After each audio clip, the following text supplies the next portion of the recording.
섬김은 지상 최대의 축복입니다. 이 개념을 새롭게 종교의 영역이 아니고 기업의 영역에서 주장한 이가 로버트 그린리프라는 인물입니다. 그는 미국의 유명한 통신회사인 AT&T 회사의 교육부서 임원으로 일하고 있었습니다. 여러분, 한국의 통신회사 하면 어디예요? KT, SK텔레콤, LG텔레콤 그러지 않습니까? 미국은 지난 50년, 100년 동안 AT&T가 아주 유명한 회사인데 그가 여기서 일하면서 1977년도 서번트 리더십, 섬김의 지도력이라는 책을 출간했고 이 책이 기업사회에서 섬김의 지도력의 운동에 시발점이 되었고 단초가 되어서 오늘날까지 많은 기업들이 이 서번트 리더십을 연구하게 된 것입니다.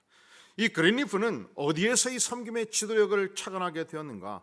놀랍게도 독일의 유명한 작가인 헤르만 헤세의 동방순례라는 작품에서 착안하게 됩니다. 이 동방순례단이 순례를 하는데 하인 레오가 그들을 돕고 있었습니다. 모든 순례단의 필요를 공급하고 있었습니다. 그의 트레이드 마크 언어는 무엇을 도와드릴까였습니다. 때로 지친 순례단원들에게 노래를 불러주기도 하고 악기를 연주하기도 하고 포터로서 짐을 들어주기도 하고 어려운 일을 도맡아서 처리하기 시작했습니다. 그는 이 회원 간에 갈등이 있을 때 상담을 하고 돕기도 한 것입니다. 그런데 어느 날 하인 레오가 갑자기 사라졌습니다. 그런데 이상하지요. 이 순례단이 삐걱거리기 시작했습니다. 다툼이 일어났습니다. 갈등이 일어났습니다. 언쟁이 일어났습니다. 조직이 무너지고 관계가 악화되기 시작한 것입니다. 그때 비로소 사람들은 주목합니다. 아, 우리를 도왔던 레오가 사라졌구나. 그리고 두 번째로 단원들은 놀랍게도 레오가 우리의 진정한 지도자라는 사실을 인식하게 됩니다. 그런데 후일 레오가 어떤 인물이었는가? 그 교단의 총회장, 최고 지도자였던 것입니다. 이 책은 지도자가 마땅히 종이 되어야 될 것을 전제해서 기술된 책이었습니다. 그렇다면 헤르만 헤세는 도대체 이 섬김의 원리를 어디서 알았을까요? 헤르만 헤세는 선교사의 아들이었습니다. 신학도 출신이었습니다. 성경에서 배웠습니다. 섬김의 지도력, 이 서번트 리더십은 성경에 예수님께서 특히 오늘 본문에서 대단히 강조하고 있는 말씀입니다. 그렇다면 도대체 왜 세상은 지배력의 지도력을 강조하는데 그와 반대로 성경은 섬김이 축복이라고 말하는가? 이유가 있죠. 사랑하는 성도 여러분, 섬김만이 유일한 참된 지도력이기 때문에 그렇습니다. 그리고 나머지는 다 가짜 지도력이에요. 무엇만이 참된 지도력이라고요? 섬김. 나머지는 다 뭐라고요? 가짜. 여성들 그 아름다운 폐물 좋아하시죠? 여기 다이아몬드 3kg짜리가 있는데 이게 35억 7천만 원짜리예요. 그러면 자신 있게 끼고 다닐 수 있겠습니까? 호텔 가서 손을 씻을 때 자신 있게 빼고 올려놓고 손을 씻을 수 있겠습니까? 왜 답변이 없어요? 그래요? 그런데 동일한 모양의 이미테이션, 누구도 육안으로 구별할 수 없는 이미테이션 다이아가 있습니다. 1,500원짜리. 자신 있게 호텔에서 빼고 손을 씻지 않겠습니까? 왜? 잃어버려도 1,500원. 여러분, 진짜 같은 가짜가 이 땅에는 참으로 많습니다. 그런데 유일한 진짜 지도력은 언제든지 섬김의 지도력이라는 거예요. 나머지는 다 가짜라는 것입니다. 예수님이 오시기 전 인류가 본 모든 이상적인 지도력은 군림하는 지도력이었습니다.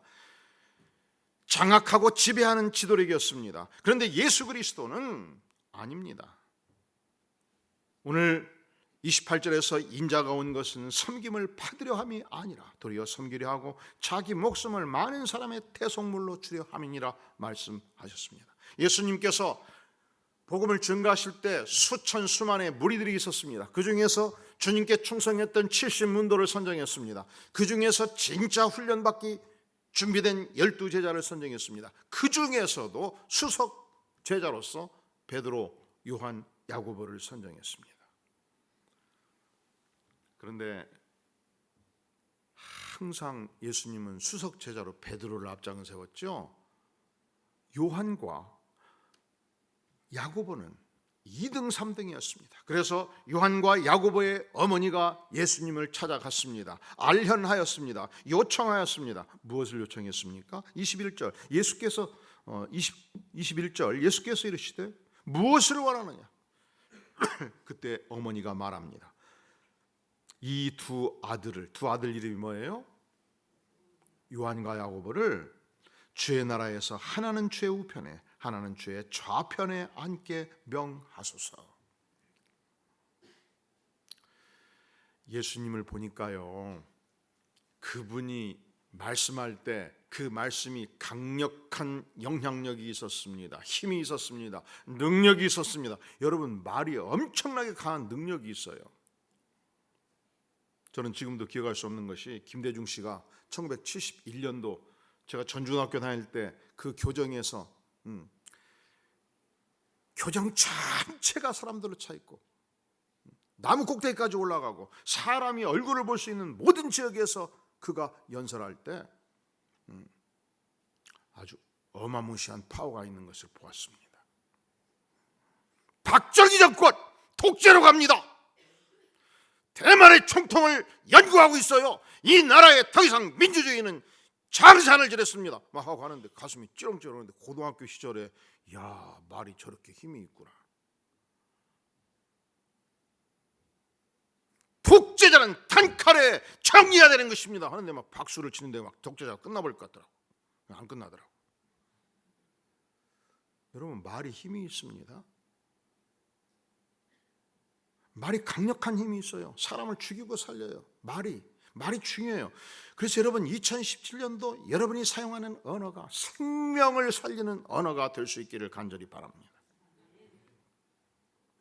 근데 예수님의 말이요, 얼마나 강력한 능력이 있었으면 3만 명, 5만 명, 7만 명의 군중이 점심도 굶고 저녁도 굶어가면서 따라다녔을까요?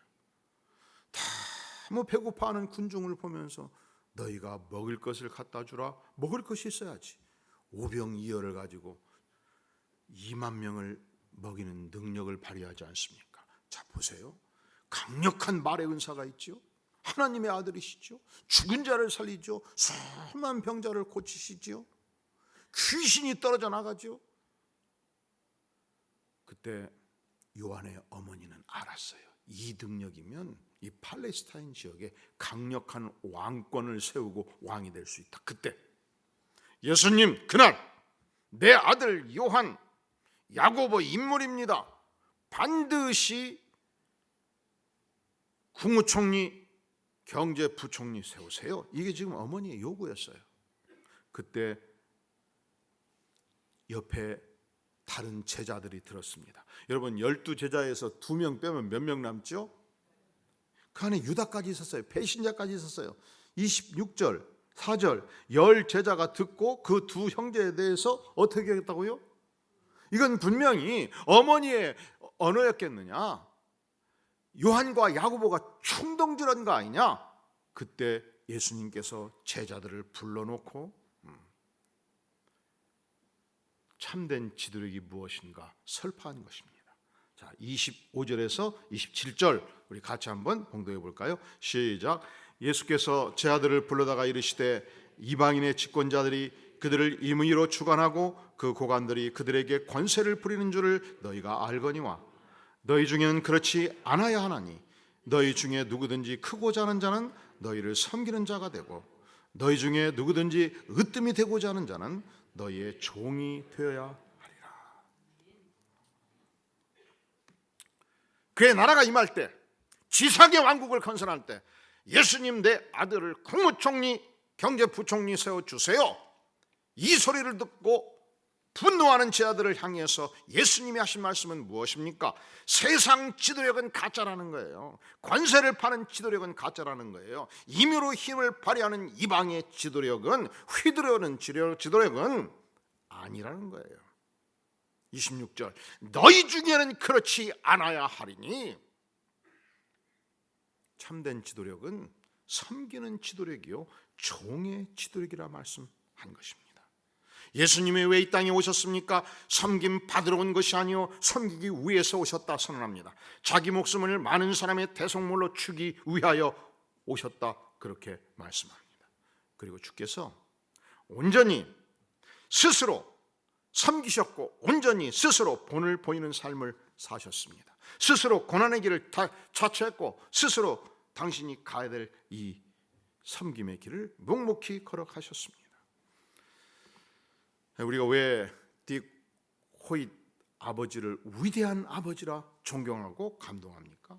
그 식물 인간 상태의 아들, 남들은 다 버릴 수밖에 없는 그 아들을 끔찍하게 사랑하고 그 아들의 인생을 온전히 섬겼기 때문에, 그 아들의 소원 성취를 위해서 자신이 할 수 있는 모든 것을 다해서 섬기기 때문에 이 아들을 섬기는 아버지의 그 정성이 너무 감동이 되고 아름답지 않습니까? 그래서 섬기는 인생은 본인이 행복해요. 섬기는 인생은 누가 행복하다고요? 근데 이제 이게 아니라는 분들이 더 있기 때문에 표적들을 보니까 아닌데, 근데 억지로 섬기는 인생은 불행합니다.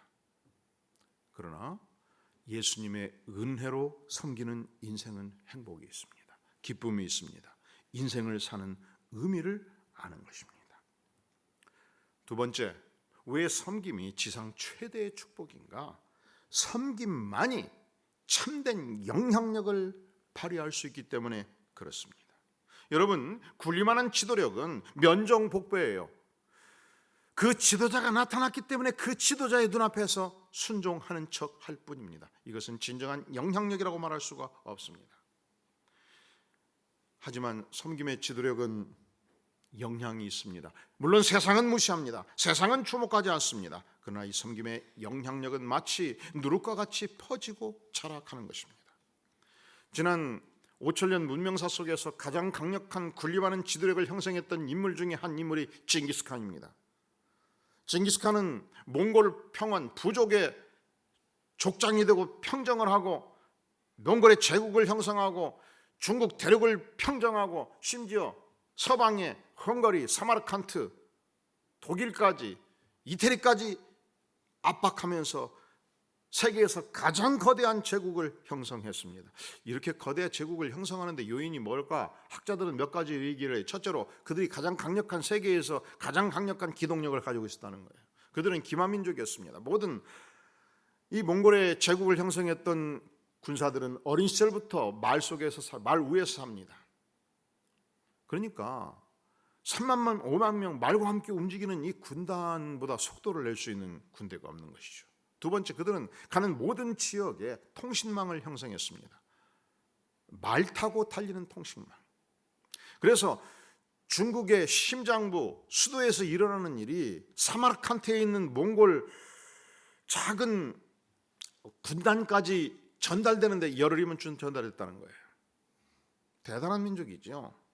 두 번째로 그들은 언제든지 현지에서 식량 보급할 수 있는 능력이 있었다고 말합니다. 일반적으로 군대가 움직일 때 가장 중요한 게 보급부대죠. 움직이는 곳곳마다 무기를 공급하고, 그리고 매일매일 군사가 식량이 공급받지 않고서 어떻게 군대가 유지가 되겠습니까? 그런데 몽골 민족은 일찍부터 자기가 타던 말, 기르던 말들이 죽으면 바로 그 자리에서 포를 떠가지고 말립니다. 그러니까 200kg의 말도 죽으면 말려서 30kg를 만드는 거예요. 그리고서 말 안장에 말포를 얹어놓고 끝없이 달립니다. 밤이 되면 그 현지에서 저들은 순식간에 먹을 수 있는 야채를 초원에서 구할 수 있는 능력이 있다는 거예요. 여러분, 우리가 초원에서 잘못 먹으면요 독초도 먹을 수 있지 않겠습니까? 그들은 태어나서부터 초원에서 살았고 초원에서 죽어갔어요. 그러니까 초원에 흩어진 그 무수한 풀 중에서 그들이 먹을 수 있는 풀을 구별할 능력이 있었습니다. 그러니까 말 안장을 내리고 불을 지피면 바로 샤브샤브를 만드는 것이죠. 어디에서? 현장에서 말고기 잘라놓고 야채 넣어서 저녁을 만드는 것입니다. 그들은 특별히 식량 보급 부대를 유지할 이유가 없었습니다. 또한 저들은 가장 잔인한 군대를 양성했습니다. 사마르칸드 일부 성을 향해서 항복하라 명합니다. 너희가 만약에 성문을 열지 않고 내일 저녁까지 9시까지 성문을 열지 않는다면 너희들은 아기부터 어른까지 한 사람도 남기지 않고 죽이겠다고 통보를 해요. 그리고 성문을 열지 아니하면 강력하게 진군해서 말 그대로 아기부터 노인까지 다 죽여버립니다. 그리고 옆성에 다시 통보하는 거예요. 언제 어제까지 성문을 열라. 어느 성을 열지 않았을 때 우리가 모조리 죽였다. 그들은 몽골 부대가 나타났다는 사실 자체가 두려움 그 자체였습니다. 몽골 군대가 통보를 하자마자 바로 성문을 열기 시작합니다. 왜냐하면 저들은 잔인한 자들이었기 때문에. 그렇게 해서 세계 최대의 제국을 형성했고 그리고 망했고 그리고 오늘 800년이 지났습니다. 묻겠습니다. 과연 징기스칸이 오늘의 시대를 향해서 담긴 선한 영향력이 무엇입니까? 아무것도 없지 않습니까? 그들은 대단히 잔인한 군사력을 가지고 있었다. 징기스칸은 무자비한 통치자였다. 정복자의 이름 넉자 징기스칸 외에 그가 남긴 영향력이 무엇입니까?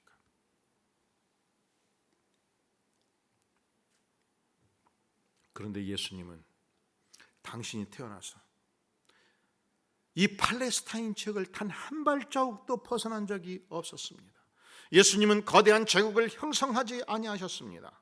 예수님은 단 10명도 아니 단 한 명도 군사를 초련한 적도 없었습니다. 아니 예수님은 작은 기업 연매출 1억 되는 작은 기업 하나 운영한 적이 없었습니다. 단지 12제자를 양성했고 그들을 향해서 오늘 이 말씀을 남긴 것입니다. 인자가 온 것은 섬김을 받으려 함이 아니라 도리어 섬기려 하고 자기 목숨을 많은 사람의 대속물로 주려 함이니라. 너희 중에 누구든지 크고자 하는 자는 너희를 섬기는 자가 되어야 하리라. 그리고 직접 주께서 제자들을 섬기셨고 발을 씻기셨고 제자들을 향해 천국의 복음을 심기어 주셨습니다. 그리고 2000년이 지난 오늘날 예수 그리스도 그분은 누구십니까? 그분은 경상도만한 지역에서 단 한 발자국을 움직인 정도 없었음에도 불구하고 오늘날 70억의 인구 중에 3분의 1, 20억이 예수 그리스도를 추정하고 있습니다. 예수 그리스도 그분은 전 세계에서 사랑의 사도로 이미 익히 알려져 있지 않습니까? 이것이 섬김의 영향력입니다. 자, 왜 섬김이 지상 최대의 축복입니까? 여러분, 섬김은 내가 그리스도의 진정한 제자가 되는 제1의 원리이기 때문에 그렇습니다. 물론 우리가 섬김을 실천하는 것은 지도자가 되기 위해서가 아니에요. 내가 섬김을 실천하는 것은 예수 그리스도, 나의 스승이신 예수 그리스도께서 내게 명하셨기 때문에 내가 그리스도의 제자된 삶을 사는 제1의 원리이기 때문에 예수님은 우리의 스승이십니다. 예수님은 우리 인생의 주인이십니다. 나는 누굽니까? 예수님의 제자요, 예수님의 종입니다. 마땅히 제자로서 마땅히 종으로서 우리는 스승을 따르며 주인의 가르침에 순종할 뿐입니다. 예수님은 요한복음 13장 13절에서 말씀하십니다. 너희가 나를 선생이라 또는 주라 하니 너희 말이 옳도다. 예수님은 스승이시죠. 예수님은 주님이시죠. 옳습니다. 내가 그러하다. 내가 주인이요 스승이다. 내가 주와 또는 선생이 되어 너희 발을 씻었으니. 우리 예수님이 주인이심에도 불구하고 우리 예수님이 스승이심에도 불구하고 우리의 모든 죄짐을 안고 십자가에 죽으셨고 우리의 냄새나는 발을 직접 씻으셨습니다.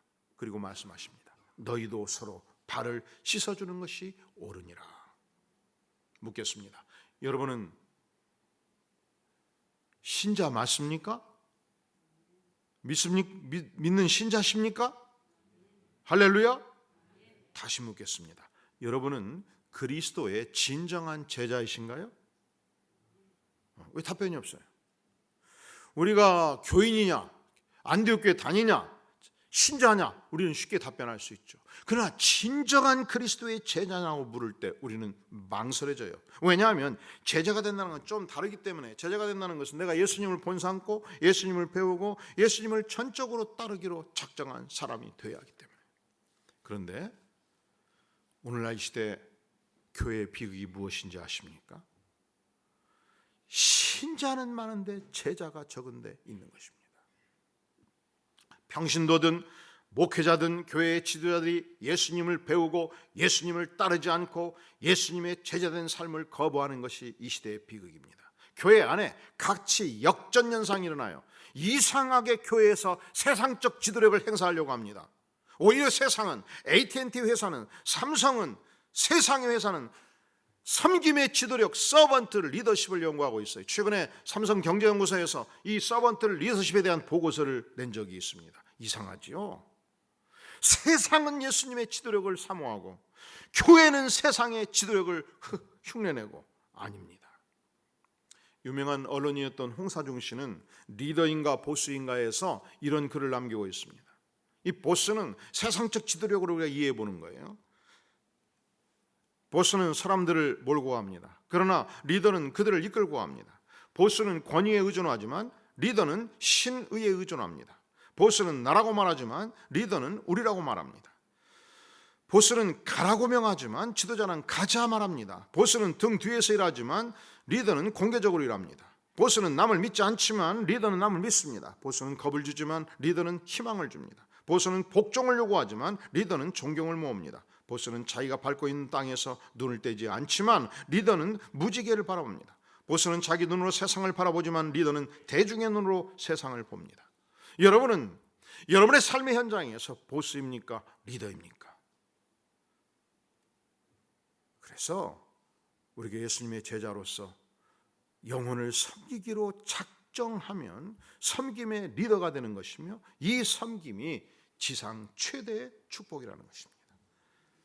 그 삶의 자세를 갖게 될 때 여러분이 가는 곳곳마다 축복이 임할 것입니다. 여러분이 속한 공동체에 평화가 임하게 될 것입니다. 이 치유목회연구원에 유명한 정태기 박사가 있는데 이분이 시카고 맥코믹 신학원에 교환 교수로 갔던 시절이 있었습니다.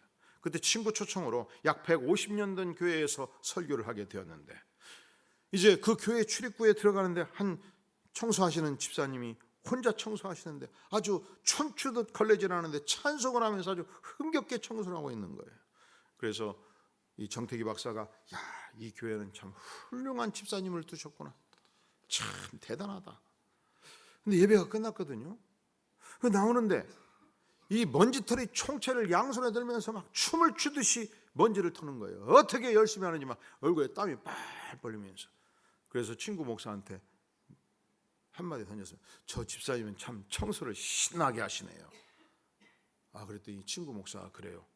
목사님, 저분이 유명한 바우서 박사님이셔요. 시카고 주민들이 존경하는 세 사람 중 한 명인데 노벨 물리학상을 수상한 분이셔요. 뭘 수상했다고요? 근데 그분이 지금 뭔 일을 했다고요? 저분은 대학 총장으로 40년간 봉직했고 우리 교회 장로로 봉직하셨던 분인데 지금은 81세예요. 이 40대로 보았던 이 남성이 81세 할아버지란 말이죠. 어찌 그렇게 젊게 보이나 하도 신기해가지고 이 바우서 박사한테 가서 물었습니다. 아니 이렇게 건강을 유지하는 비결이 무엇입니까? 그랬더니 이분이 하시는 말씀, 제가 만난 예수님이 건강을 유지시켜 준답니다. 저는 운동이 딱 하나예요. 15분 걸어서 교회 와가지고 2시간 매일 청소하는 것, 이것이 전부예요. 음식은 아침에 빵 2조각, 점심에 오트밀 한 그릇, 저녁에 아무거나 조금 먹지요.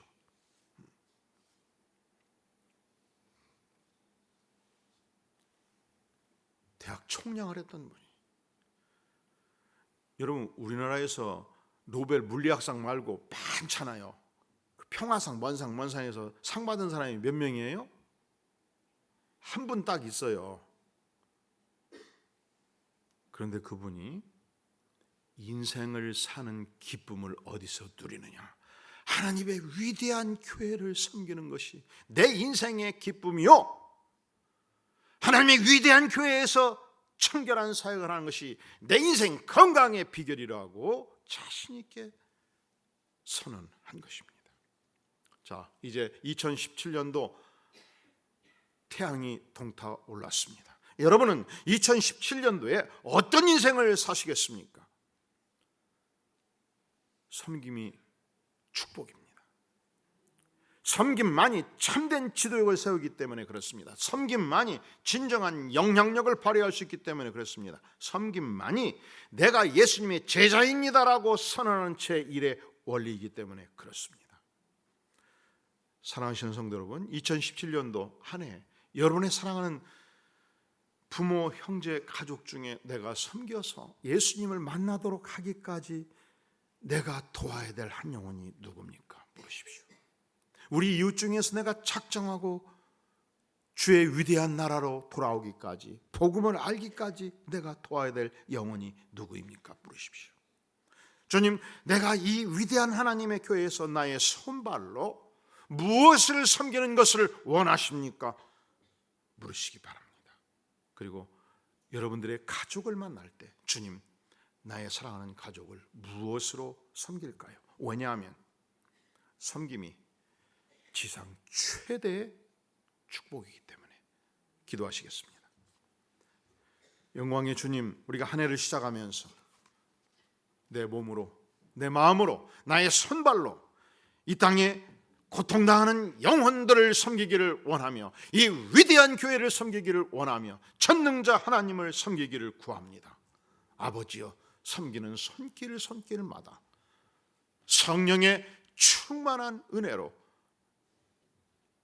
영혼의 기쁨과 인생의 행복으로 넘치게 부어 주시옵소서. 예수님의 이름으로 간절히 기도하옵나이다.